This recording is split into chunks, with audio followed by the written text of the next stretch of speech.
بسم الله الرحمن الرحیم. اهل حدیث کیها هستند؟ اهل حدیث همان منهج میانه و اعتدال یا اهل سنت و الجماعت هستند. آنها به احادیث صحیح عمل می کنند ولی احادیث ضعیف و دروغین را نمی پذیرند و آنها اهل حدیث یا اهل سنت هستند، زیرا نام دیگری حدیث سنت است.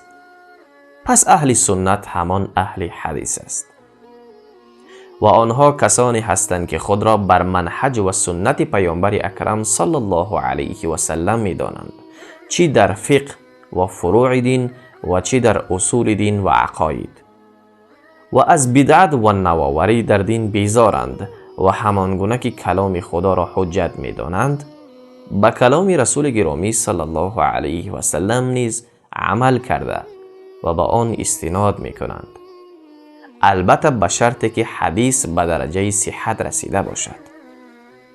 همه مسلمانان باید اهل حدیث باشند و اگر نه گمراه خواهند شد.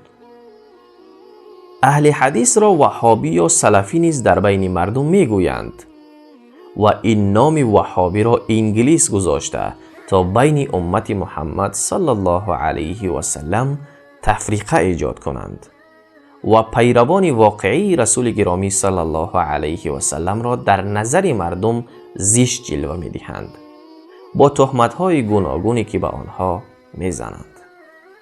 پس بیایید همگی اهل حدیث و اهل سنت و الجماعت باشیم. سلام علیکم و رحمت الله و برکاته.